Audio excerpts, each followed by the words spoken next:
Hey, what's up guys? So let's talk about the latest firmware updates for the Escort Redline series detectors. Now I did a video a little while ago talking about this new update, how there's a number of improvements including response time, fewer pop alerts, etc., and that these improvements are going to be rolled out across a number of different Escort detectors. The other detectors are going to be rolled out in time. They're first coming out though for the Redline detectors. Now I've had a chance to go ahead and test a couple different Redlines on both old and new firmware. Also tested with like an R9, V1 Gen 2, tested with 33.8, 34.7, 35.5, multiple different K-band guns on two different courses with different conditions with K-band noise in the background and whatnot. Definitely learned a lot, and unfortunately, looks like we've still got some issues here with some of these Escort detectors. In fact, some things I didn't even realize before. And so the results are available on the forums, and I'll link to the full discussion down in the video description for you guys. And in this video, we're going to go over all the same results, of course, and I also want to show you some of the video clips so that you can see these detectors in action more than just taking a look at the numbers and charts on screen. And so with that said, let's go ahead and start diving into it. Now, first things first, when it comes to the Redline 360c, for example, the new firmware version, it's 1.13 or 1.5, depending on which hardware version you've gotten the detector. However, there's also a new firmware that has come out since. It's 1.14, and that's actually a fix, not for performance or anything, but it's actually for the K-band presentation. It looks like there is actually an issue where the detector, we were noticing that when it would get hit with K-band, a very strong K-band hit, it would just give you like a little weak blip and then stay silent for a couple seconds. And then it would eventually ramp up and start screaming at you. And I think this was actually due to the fact that they were trying to avoid some of the issues on previous Escort detectors. Like, for example, you could get hit with the BSM false, and the detector would just like scream and blare at you full tilt, and you're like, oh my gosh, you just got nailed with instant on or something.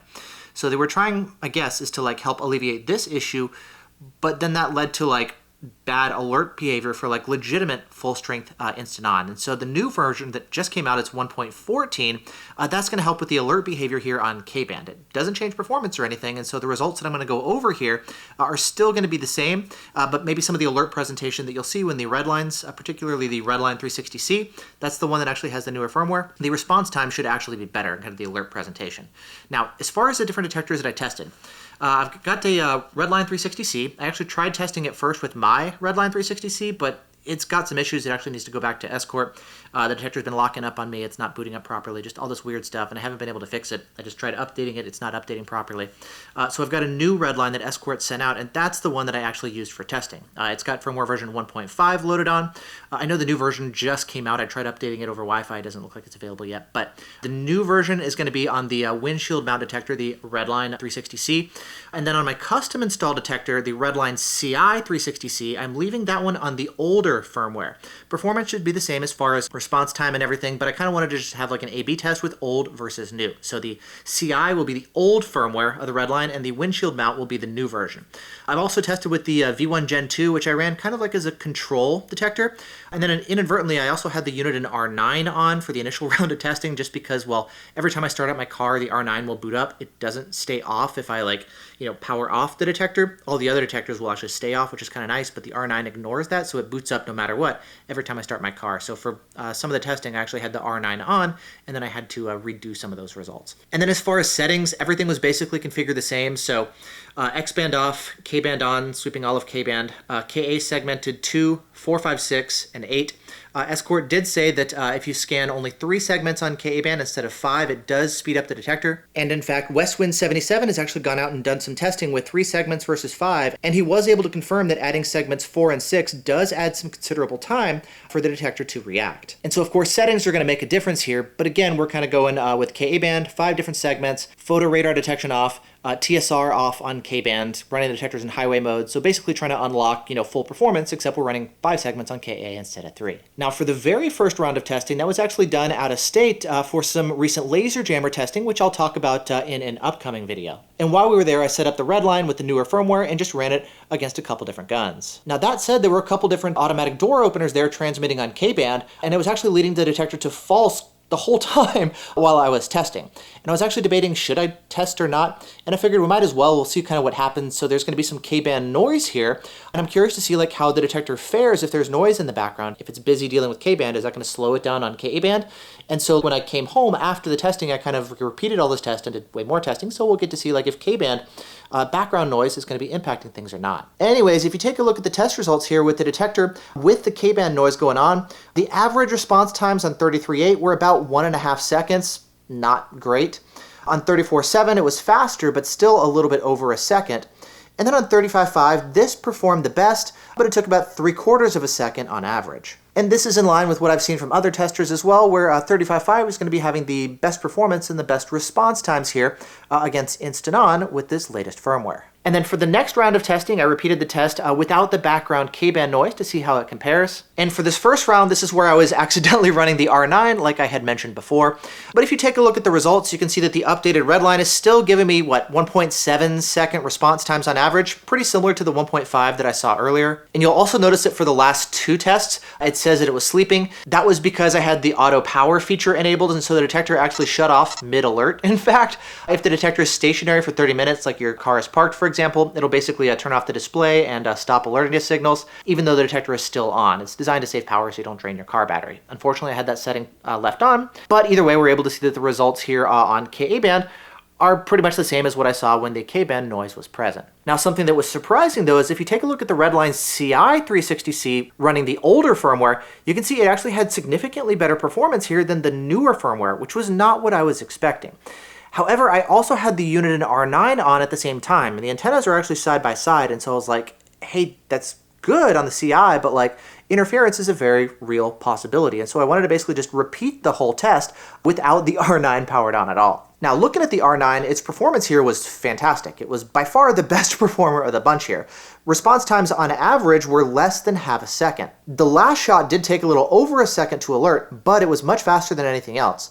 The V1 Gen 2 also did pretty well here as well. Response times were about 2/3 of a second on average. And the V1 was also very consistent in its alerts, which is kind of a trend that I saw across this test. Either way, though, coming back to the Redline Ci and the R9, I went back to go turn off the R9 and repeat the test without it running next to the Redline Ci.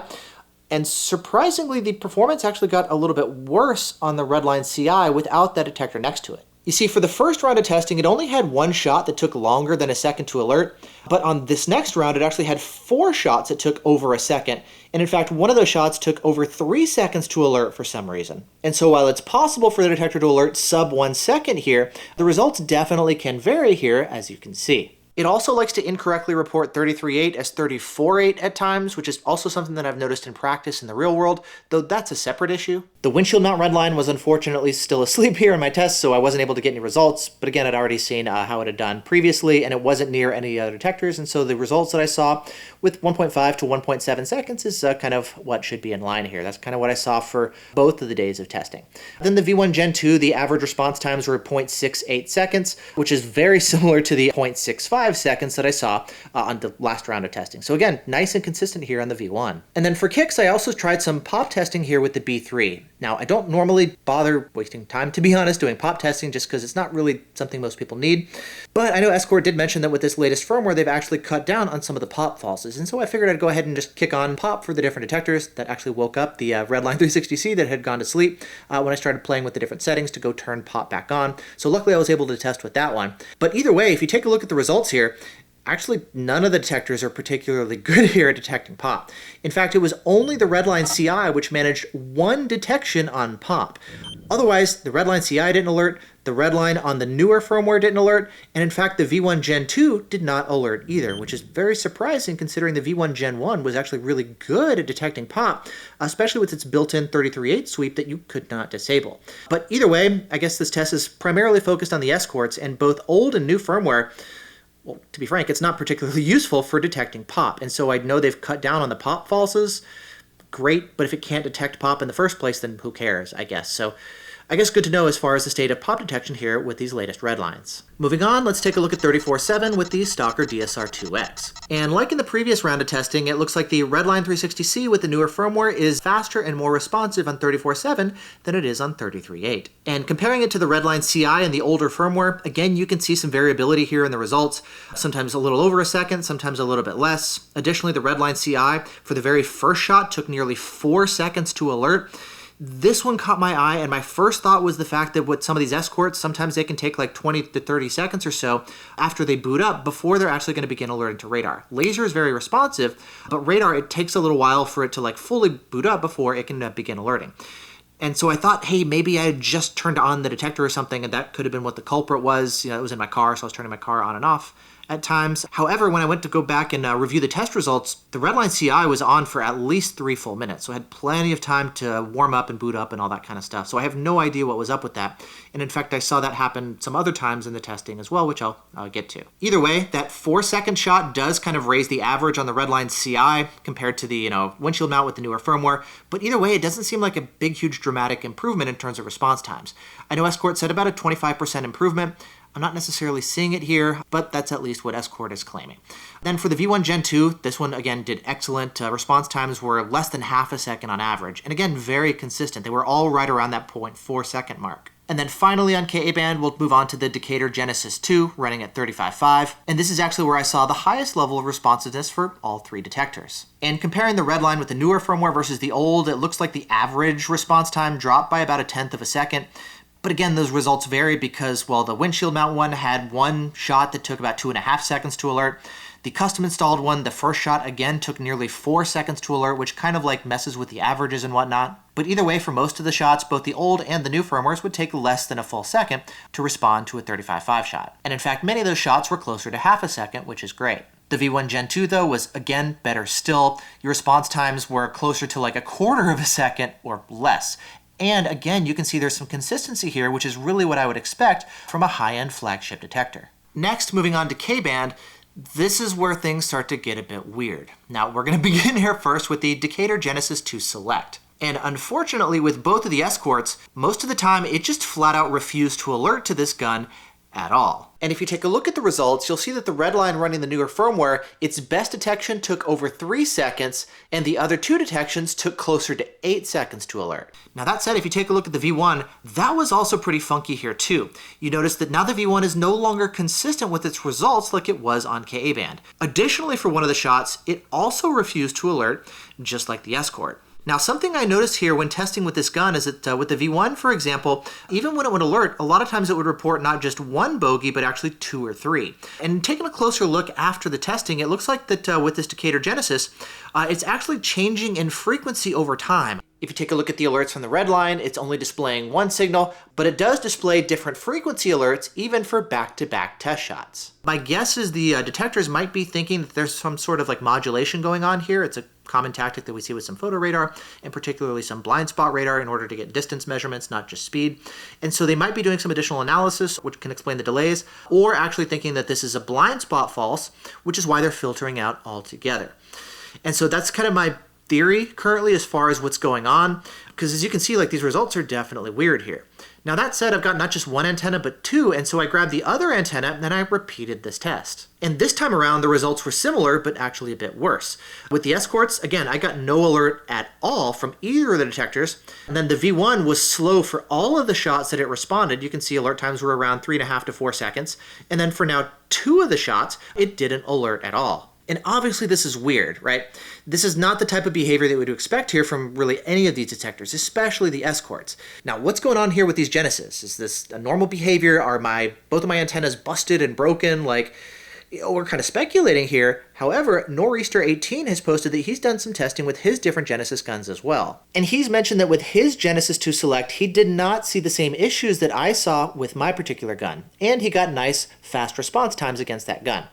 However, against the older Genesis 1, he also found that the V1 was slowing down in its response times, and it was also sometimes alerting with multiple bogeys. And so as you can see, the results can kind of vary here between different guns. I don't know exactly what's going on here with these different Genesis guns, but your results can definitely vary, and there's definitely something weird going on here with these guns. Now, for the sake of discussion, what about some non-Detector brand guns? Well, I also did some testing with my custom Falcon HR, which is also a Ka-band gun. And against the Falcon HR, all the detectors did better, but I still saw some issues here with the Escorts, particularly with the Redline Ci running the older firmware. You see, with this detector, it just flat out refused to alert for literally half of the shots. And this is definitely something concerning for me as somebody who has the Falcon HR that's actively in use here in Washington where I drive. Now, taking a look at the other results where it did alert, you can see there were 2 shots where it alerted around a second or so, 2 shots where it took about 3.5 to 4 seconds to respond to that gun, and then the last shot where it took over 8 seconds to begin alerting after I started transmitting the gun.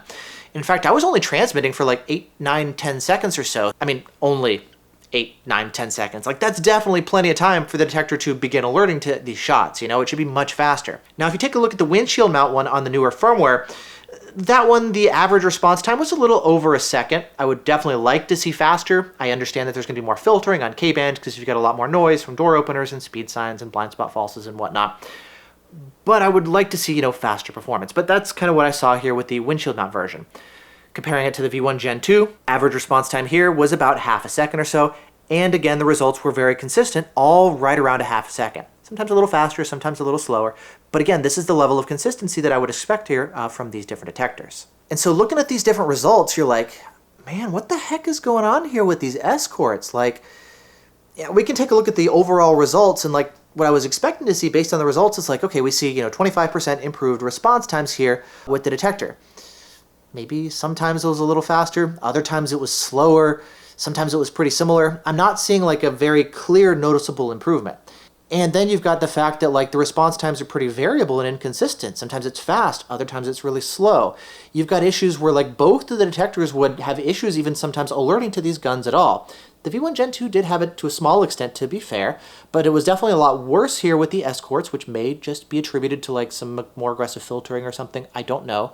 But then you've also got the Redline Ci on what's been the current firmware for quite a while, which half the time wasn't even alerting to the Falcon HR. And so I'm like, what the heck is going on with these guns, or with these detectors rather? And looking at this stuff, like, it definitely gives me much less confidence at running these Escorts. Like, can we reliably trust it to alert when we need it? I'm glad that Escort is continuing to work on this, but I'm not convinced that, like, this is a meaningful improvement over what we saw before. They've reduced the pop falses. Great, it doesn't detect pop anyway, so who cares? They were saying that, like, hey, with the improved response time, that could actually come at the detriment to some false alert filtering, and I am, it seems like, anecdotally at least, getting a few more false alerts on the Redline with the newer firmware, if I'm running both the newer firmware on the windshield mount and then custom installed on the older firmware, which Escort does say it's safe to do so without worrying about interference. And while sometimes I do see maybe the CI go off and the windshield doesn't, for the most part, the overall trends is like I do see maybe a little bit more falsing on the newer firmware on the windshield mount than I do on the CI running the older firmware. So like more falses, performance isn't there. I'm not impressed. I'm not impressed. I'm not sure what to say. Maybe with another round of testing, I do plan on doing like some additional testing. What I'm actually waiting for is like now that we've got these results done, there was a newer firmware that I mentioned earlier in the video of like they've adjusted the K-band response behavior. So like it should give you now a stronger alert out of the gate when you get hit with like a full tilt K-band shot like this. So that's definitely good. I like that the alert behavior is going to match kind of what's going on around you. But I think what I'm going to be waiting for the next round of testing is like when the second half of this firmware update comes out with even better response times. This update is kind of planned in like two parts. So the first round of improvements, and then I guess the second round, which should improve things even more. When that comes out, then I can go back and retest with like, the updated Redline with the newer firmware. Maybe I'll test with some other detectors like the R8 or the R7 or something. So we can kind of like, match them all up. The V1 will be on the same firmware, so we can kind of like use those results. But like, I'm safe to say disappointed by what I'm seeing here with these Escorts. This is not what I would expect in terms of performance and response times and consistency. What I saw out of the V1 in terms of like fast response times and consistency, that's what I was expecting. What I saw with the R9, maybe you can discount it because like it was running at the same time as the Redline Ci, but the units traditionally are nice and responsive. That was way faster and more consistent too. These detectors, these are not beta detectors. These have been out for years now, and Escort has had quite a bit of time to refine it and work on their lightning fast response times that they advertise with the Blackfin. Like, this stuff should be on point at this point. This is an $800 detector. This is like, except for maybe the Max Cam, it's the most expensive windshield mount radar detector. The Redline Ci is $4,400 or whatever it is. Yes, that also includes a laser jammer. It's just like the R9. The $4,000 there includes the laser jammers too. It's not just the radar detector, but still, We've been discussing the stuff on the forums. People are doing some additional testing, I can do another round of testing when the next firmware update comes out, but so far, I'm not that impressed. I am pretty disappointed. I expect more. I don't think it's unreasonable to expect, good response times, good performance. I'm seeing it out of the V1s. I'm seeing it out of the Uniteds. These have been out for a while. These are the flagships. It's supposed to be their fast DSP, Blackfin, lightning fast performance stuff. Like, deliver. I don't think that's too much to ask. I don't think I'm being unreasonable. I'm sure you can sense my disappointment and my frustration here. but I don't think that I'm being unreasonable. If I am, let me know, So, I don't know. I'm just going to end it here. Thanks for watching. Head to the forums for all the discussion of the new updates and testing and people sharing their results. And yeah, just links in the description. You can head down there. Thanks. Bye.